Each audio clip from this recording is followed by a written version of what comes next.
자, 성탄절 4주 전부터 교회력에 따르면 대림절이 이제 시작이 됩니다. 오늘부터죠. 그러니까 딱 오늘부터 성탄절까지 4주 동안을 우리가 이제 교회력으로 대림절이라고도 말하고 또 다른 말로는 대강절이라고도 얘기합니다. 같은 얘기예요. 대림절이든 대강절이든 같은 얘기입니다. 무슨 얘기냐면 예수님의 성탄과 또 오실 주님을 기다리는 그런 기다린다라는 그런 의미를 가지고 있는 그런 기간입니다. 교회력은 이렇게 대림절로부터 시작이 됩니다. 사실 우리는 교회 이 어떤 우리의 교회력으로 따지면 그렇다라는 그런 얘기입니다.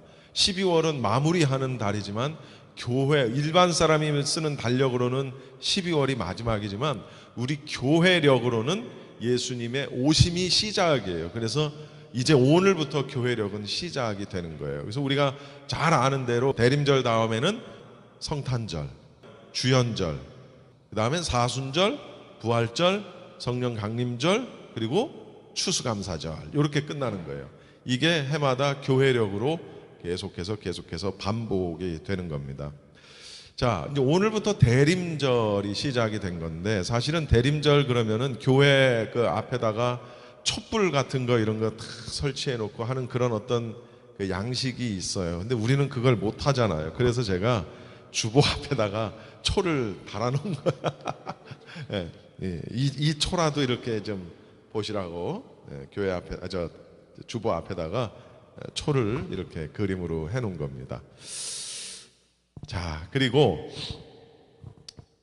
대림절의 이제 특징이랄까, 뭐 특징이라면 특징일 수 있는 것이 대림절은 아까 오실 주님, 오신 예수님 그리고 다시 오실 주님을 기다리는 거라고 그랬죠. 그래서 이 대림절의 가장 큰 특징이 뭐냐면 바로 기다림입니다. 기다림.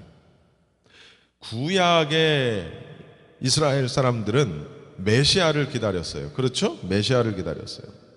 자기들의 조상이 끊임없이 예언했던 그 메시아, 자기들을 구원해줄 메시아, 그를 그렇게 기다렸어요. 왜냐하면 선지자들이 메시아가 올 것이라고 계속해서 예언을 했거든요. 그래서 구약의 이스라엘 백성들은 그 예수님이 오기를 그 메시아가 오기를 정말로 간절히 기원을 했어요. 기다렸어요. 그런데 어느 순간에 그 예언이 이제 이루어졌죠. 자신들이 갈망했던 메시아가 왔어요. 그런데 정작 실제로 그 메시아 예수님이죠. 예수님이 오셨을 때는 정말 아주 소수의 사람들만 그분이 메시아라는 사실을 알아봤고 대다수, 그리고 그 대다수의 가운데에서는 종교 지도자들, 그때 당시에 많은 이런 백성들을 종교적으로 인도했던, 가르치고 지도하고 했던 그 종교 지도자들은 하나도 예수님을 알아보지 못했어요. 자, 이게 저는 그때 그 시대만의 문제는 아니었다고 생각합니다. 왜냐하면 그때 당시 그들이 기다렸던 메시아는 초림의 메시아잖아요. 그렇죠? 초림의 주님인데 그분을 그렇게 기다렸고 그분이 왔는데도 종교 지도자들은 그분이 메시아라는 사실을 못 알아봅니다. 그래서 막 힐난하고 막 핍박하고 어떻게 하면 잡아 죽일까 애쓰죠. 근데 오늘날 재림을 기다리는 오늘날 이 시대 속에서의 종교 지도자들은 어떠냐라는 거예요. 물론 아직 예수님께서 재림하시지 않았기 때문에 뭐 예수님을 알아본다 못 알아본다 그건 의미가 없지만 중요한 건 뭐냐면 재림 자체를 기다리는 것에 대해서 굉장히 무관심하다라는 거예요. 다 그렇게 얘기는 해요. 저도 어려서부터 신앙생활 하면서 예수님의 재림을 기다린대요. 예수님이 재림하신다. 재림을 기다린다. 근데 지금 이렇게 돌이켜서 생각해 보면 예수님의 재림을 왜 기다려야 되는지도 나는 들어본 적이 없고 또 예수님이 재림하시고 난 다음에는 무슨 일이 있는지도 한 번도 들어본 기억이 없어요. 단지 그냥 예수님이 다시 오시면 천국 간다. 뭐 그냥 막연하게나마. 그러니까 예수님이 메시아로 오시는 그 시대, 오셨던 그 시대의 종교 지도자들도 오신 예수님을 알아보지 못했던 것처럼 어쩌면 오늘날 우리 시대에 저를 포함해서 이런 종교 지도자들도 역시 이제 오실 메시아, 오실 예수님을 못 알아볼 수 있겠다라는 그런 생각을 저는 이 말씀을 준비하면서 해봤습니다. 유대인들 가운데는요, 지금까지도 자신들의 조상의 선지자들이 얘기했던 그 메시아가 오기를 지금까지도 기다리는 사람이 있어요. 그렇죠?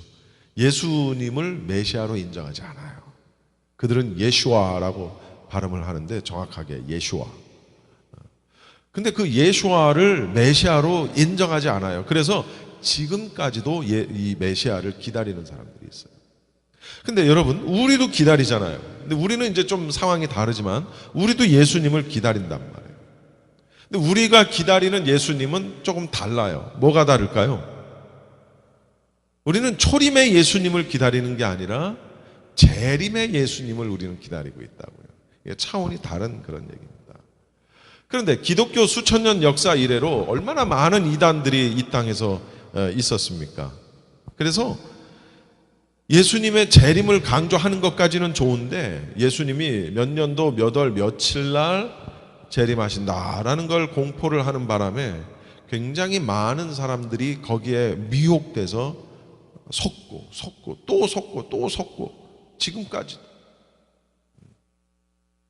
아마 지금도 어쩌면 어디선가 이렇게 뭐 계산하고 앉아 있는 사람이 있을 수도 있어요.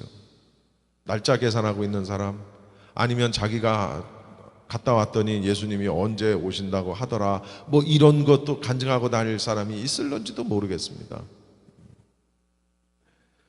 그러나 성경은 어찌됐건 중요한 것은 우리에게 분명히 예수님은 다시 오신다라는 것을, 재림하신다라는 것을 분명히 말씀해 주셨어요. 할렐루야. 그렇기 때문에 우리는 다시 오실 예수님을 맞을 준비를 해야 된다는 거예요. 우리는 그분을 기다려야 하고, 기다리는 데서 그치는 게 아니라 준비하고 기다려야 된다는 겁니다. 여러분, 오늘 본문은 여러분이 아마 굉장히 많이 들었던 본문이고 많이 설교도 듣고 많이 읽기도 했던 그런 본문입니다.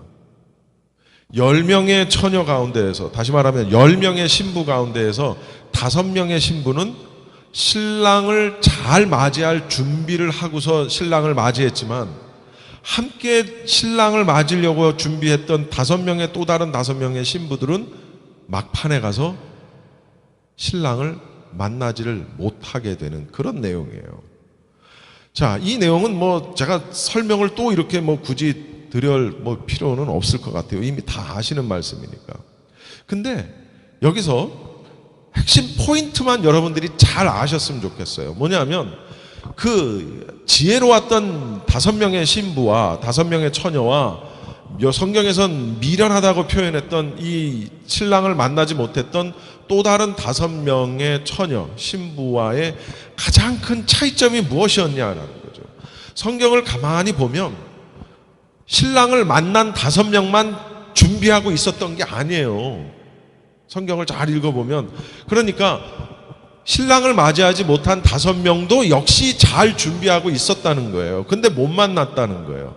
그러니까 이 말씀은, 아하, 이 신랑을 맞이한 부류는 우리 이렇게 믿는 사람이고 신랑을 맞이하지 못한 부류는 불신자들이구나 라고 생각하면 안 된다는 거예요. 이거는 불신자들에게 쓰는 책이 아니에요. 이거는 믿는 자들에게 쓰는 책이에요. 믿는 자들에게 주신 말씀. 지혜로웠던 5명, 미련했던 5명 모두 다 신랑이 올 걸 알고 준비하고 있었어요. 여기 보면 1절부터 4절까지 보면 미련한 자든 슬기로운 여자든 모두 다 등을 준비하고 있었고 기름을 준비하고 있었다는 거예요. 그런데 여기 5절에 보면 신랑이 더디 오므로, 금방 올 줄 알았는데 더디 온단 말이에요. 그래서 어떻게 했냐면 여기 5절에 보면 다 졸며 잘세. 여러분, 지혜로웠던 5명의 처녀들도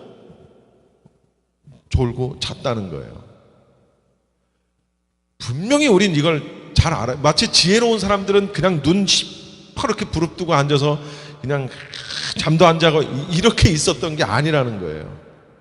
착각하시면 안 돼요.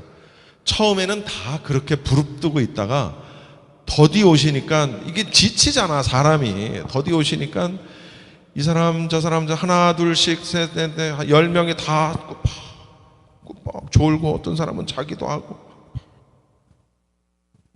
똑같았다는 거예요. 근데 어느 순간에 문을 열어라, 신랑이 왔다, 신랑을 맞으러 와라 하고 소리를 지르니까 5명의 처녀들은 벌떡 일어나서 신랑을 맞이하는데 5명의 또 다른 처녀들은 그 신랑을 맞이할 수가 없었어. 왜냐하면 신랑이 올 때 그 불을 밝히고 가야 되는데 등은 다 들었는데 5명 미련한 처녀들은 그 기름이 다 떨어져 버린 거예요. 그러니까 그 등을 밝히고 가서 신랑을 맞이할 방법이 없는 거예요. 거의 다 그렇게 된 거예요. 그러니까 나중에 이제 이 5명의 미련한 처녀가 또 다른 5명에게 말하는 거예요. 야, 그 기름 좀 나눠주라. 이거 다 꺼질라고 그러네. 우리 같이 가자. 안 돼. 이건 너한테 나눠주면 나도 꺼지고 너도 꺼져. 그러니까 차라리 가서 사와. 이렇게 얘기합니다. 이게 이제 내용이에요. 근데 그 사러 간 사이에 온 거야. 신랑이. 그래서 결국은 못 들어가고 문이 쾅 하고 닫혀버리고 밖에서 문 열어달라고 두들기는 거예요. 끝난 거예요. 노아의 방주의 문이 닫히기 전까지는 누구나 들어갈 수 있지만 노아의 방주의 문이 딱 닫히고 난 다음에는 아무도 들어갈 수 없는 거예요. 여러분, 천국의 문이라는 게 그런 거라는 거죠. 문이 아직 열려 있을 때는 누구나 들어갈 수 있는 어떤 자격이 있지만, 들어갈 수 있는 가능성이 있지만, 그 문이 쾅 하고 닫히고 난 다음에는 그 문을 열 방법이 없는 거예요. 자, 그런데 여기서 중요한 포인트가 있습니다. 그럼 등은 뭐고 기름은 뭐냐? 우리가 이제 많이 들어서 알 거예요. 등은 말씀이고 기름은 성령이다. 네, 맞아요. 근데 요건 너무 이렇게 좀 너무 교리적인 설명인 것 같아요. 요걸 우리가 조금 더 이해하기 쉽게 설명을 하면 이런 겁니다. 등을 들고 있었다. 외형적인 겁니다. 외형적인 거. 모양. 그러니까 무슨 모양이냐? 다 교회 다녔다는 거예요. 지금 교회 믿는 사람들한테 얘기하는 거죠. 교회 다 다녔어요. 주일 되면 교회 와서 예배했고요. 찬송도 불렀고요. 헌금도 했고요. 봉사도 했고, 나름대로 일도 했고, 헌신도 했고, 정말 기도도 했고, 다 했어요. 모양은 다 했단 말이에요. 여기 한 30명 안팎에 이렇게 모여있는 사람들이 다 같이 지금 예배하고 있잖아요. 어디는 1000명, 어디는 10,000명, 다 예배했어요. 모양은 다 가지고 있다고요. 근데 뭐가 문제였냐면 기름이 없었단 말이에요. 등이 없었던 게 아니에요. 기름이 없었다고. 기름이 뭐냐? 그래서 성령인데 그걸 또 조금 쉽게 설명을 하면 우리의 내면이라는 거예요. 성령, 기름이라는 거예요. 자, 그럼 여기서 우리가 깨달을 수 있는 게 뭐냐면 교회는 다 왔어. 10명이 다 교회는 와서 예배도 하고 다 했는데 어떤 사람은 성령이 내 안에 내주하고 그 성령, 내 안에 내주한 성령의 힘을 통해서 내가 이 땅을 살아나갔다고요. 성령께서 주인이 돼서 성령께서 내 삶의 주관자가 돼서 말씀대로 살고 말씀대로 살려고 애쓰고 그렇게 살았는데 어떤 사람은 교회는 왔는데 기름이 없는 거예요. 성령이 없는 거예요. 그러니까 모양만 있는 거예요. 모양만. 그러니까 교회를 벗어나면은 세상 사람들과 별로 구분이 가지 않는 거예요. 별로. 내 뜻대로, 내 생각대로. 하나님 앞에 지혜를 구하기보다는 나의 지혜, 나의 능력, 나의 어떤 능력. 그걸 가지고 살기를 더 원하고 하나님의 마음으로, 예수님의 마음으로 사람을 대하기보다는 내 마음으로 사람을 대하고 사람을 업신여기기도 하고 갑질을 하기도 하고 그러는 거예요. 왜? 내 안에 기름이 없으니까. 그러니까 여기서 말하는 등과 기름이라는 거는 등은 열심히 교회 다니는 걸 말하고 기름이라는 거는 그 열심히 교회 다님으로 인해서 채워진 기름, 성령으로 그걸 통해서 불을 밝히면서 사는 내 삶이란 말이에요. 근데 5명의 미련한 처녀는 그 기름이 처음에는 있었는데 점점 닳기 시작하더니 없어지고 말하는 거예요. 그 기름이 없으니까 당연히 불도 꺼지겠죠. 밝힐 수가 없는 거예요.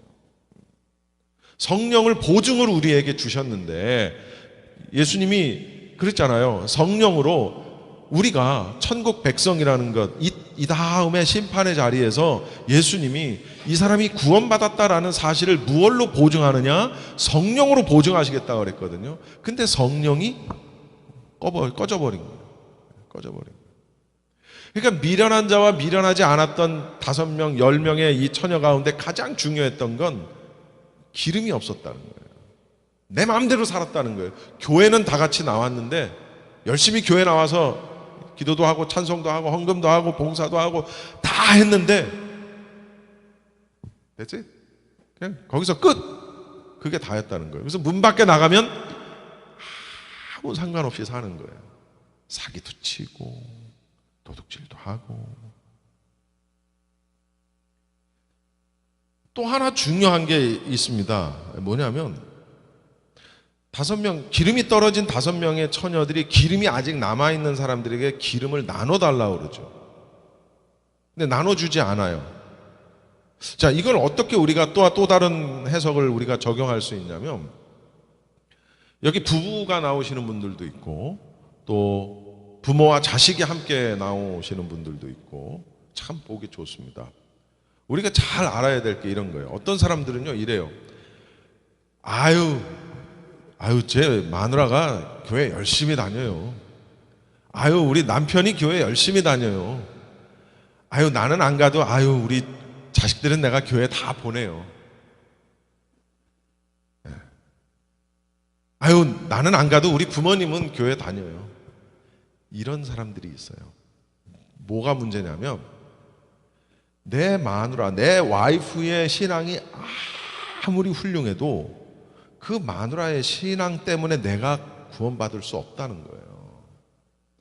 내 남편의 신앙이 아무리 좋아도 내 남편의 신앙 때문에 내가 구원받을 수 없다는 거예요. 내 자식들이 아무리 착하고 아무리 신앙이 좋아도 그네들의 신앙 때문에 부모가 구원받을 수 없다는 거예요. 반대도 마찬가지고. 무슨 얘기냐? 기름은 각자가 준비하는 거예요. 각자가. 그렇게 나눠주는 게 아니에요. 물론 복음을 전하는 거는 좀 상황이 다르겠지만 지금 그 얘기를 하는 게 아니죠. 기름이라는 게. 그러니까 신앙생활은 각계전투입니다. 우리가 군대용으로 따지면 각계전투예요. 각계전투. 혼자 하는 거예요. 혼자. 그러니까 내가 가끔 나도 한번 전도해 보려고 해보면 그런 얘기 가끔 들어요. 우리 그냥 나는 안 나가고요. 그냥 자식들 내보내고 있어요. 자식들은 잘 나가요. 자식들 잘 나가는 거하고 자기하고 아무 상관없는 거거든. 여러분, 5명의 기름이 떨어진 신부들이 5명의 기름을 가지고 있는 신부들한테 달라고 해도 주지 않아요. 줄 수 없는 거예요. 그거는 내가 채우는 거예요. 내가 결국 못 채우니까 그때가 됐을 때 어떻게 해요? 불을 밝힐 수가 없기 때문에 신랑을 맞을 방법이 없는 거예요. 이건 요즘 우리 시대에 우리에게 주는 가장 좋은 메시지가 바로 이 열처녀 비유 메시지라는 거죠. 우리 자신을 돌아봐야 돼요. 여러분, 내 자신을 한번 돌아보십시오. 나는 열심히 교회에 나와요. 열심히 헌금도 해요. 기도도 해요. 봉사도 어느 정도 해요. 선한 일도 어느 정도 해요. 그런데 내 안에 기름이 있나? 나는 이 말씀대로, 하나님께서 주신 말씀대로 살려고 하는 마음이 내게 있나? 성령께서 나를 주관하시나? 아니면 내가 내 주인인가? 이런 것들을 한번 잘 생각해 보시라고요.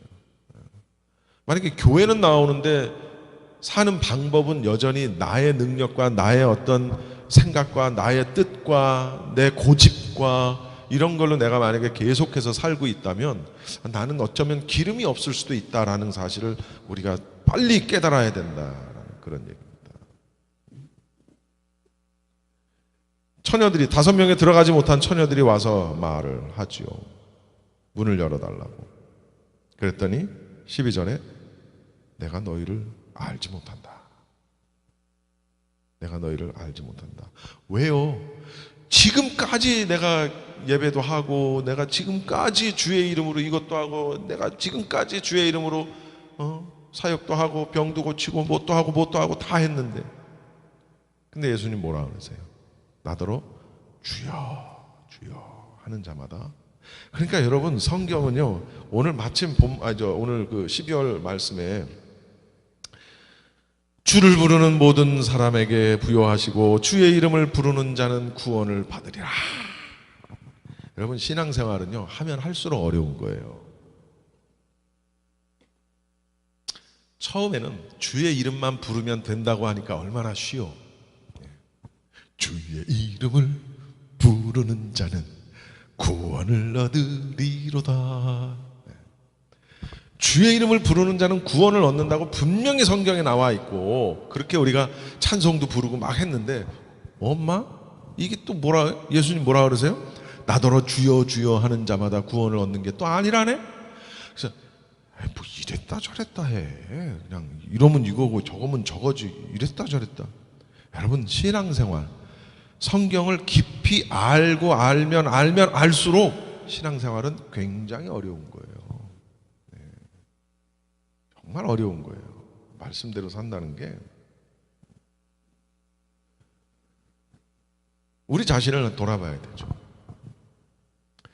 오늘은 제가 이 열처녀의 비유를 통해서 우리가 기다려야 한다. 기다리되 준비하면서 기다려야 한다. 무얼? 등을 준비하고 기름을 준비해서 우리가 기다려야 한다. 라는 서론적인 부분을 제가 설교를 했어요. 그럼 중요한 게 뭐냐면 어떻게 준비해야 되느냐 도대체. 그 어떻게 준비한다라는 말은 그것은 구원론과 관계가 있는 겁니다. 어떻게 구원을 받느냐라는 것과 일맥상통하는 거예요. 여러분 여기 보시면 준비하라 기다려라 깨어있으라. 이거 되게 많이 들으셨을 거예요. 준비하라 기다려라 깨어있으라. 어떻게 깨어있는 거 어떻게 준비를 하는 거. 오실 예수님이 돈을 좋아하시나 돈을 모아둬야 되나, 사과를 좋아하시나 사과를 모아둬야 되나, 좋은 차를 좋아하시나 차를 내가 산 대 사놔야 되나, 어떻게 준비를 해야 된다는 얘기인가. 구원론이에요. 구원론. 제가요 한국에 제가 나온 학교에 최갑정 교수라고 있고 여기 플러신학교에 김세윤 박사라고 있고 또 권영경 교수라고 또 한국에 있는데 이 세 분이 한 구원론에 대한 부분을 제가 유튜브로 봤어요. 근데 그 유튜브를 보고 저는 댓글을 보죠. 이제 어떻게 반응하나. 그 댓글 속에는 대부분 이제 목회자들이 또는 뭐 그냥 일반 평신도들도 댓글을 달지만 그래 맞아 이거지 라는 사람도 있었지만 많은 사람들이 이게 오늘날 이 시대의 또 다른 이단이다 이렇게 또 주장하는 사람들이 있어요. 이 구원론에 대해서. 아니 어떻게 구원이 변개될 수 있느냐. 여러분 저도 그렇게 배웠고 들어왔고 가르쳤어요. 구원이 변개될 수, 하나님께서 우리에게, 예수님께서 우리에게 구원을 선물로 주셨는데 어떻게 그 하나님이 주신 구원이 변개될 수 있느냐, 놓칠 수 있느냐. 하나님이 주셨는데. 굉장히 저도 그렇게 늘 배워왔고 저도 그렇게 가르쳤었어요 한때는. 근데 이거 구원론을 다시 해야 되는구나. 정말 저희 신학교 때는 늘 칼빈 여러분 본헤퍼라는 신학자가 있습니다. 이 사람이 한 말 중에 굉장히 유명한 말이 있어요. 값싼 은혜라는 말을 한 게 있어요. 신학교에서도 배웠는데 야, 뭐 은혜가 값싸다고 하냐 뭐 이러면서 안 좋게, 본헤퍼라는 사람을 그렇게 뭐 신학생들이 별 좋아하지 않아요. 감신대에 다니는 사람들은 또 다르겠지만 하나님 주신 은혜는 정말 고귀한 것인데 그걸 우리 스스로가 값싼 은혜로 만들어 버렸다는 겁니다. 여러분 다음 주를 기대하시고, 어쨌든 우리는 이미 2000년 전에 오신 예수님의 생신을 축하하고, 물론 날짜가 이 12월 25일은 아니지만 어쨌든 그 기념하는 날이니까, 어쨌든 우리끼리는 그 오신 예수님을 기념하고 그분의 생신을 축하하고, 그런 어떤 문화적인 누림을 우리가 누리는 건 좋은데, 우리는 이제 거기서 그치는 게 아니라 다시 오실 주님을 기다리고 그분을 예비하는 그런 대림절 혹은 대강절이 되어야 되겠다라는 말씀입니다. 할렐루야. 그러기 위해서는 어떻게 기다려야 될까, 어떻게 준비해야 될까, 그거는 다음 주에 하도록 하겠습니다. 우리 기도하겠습니다.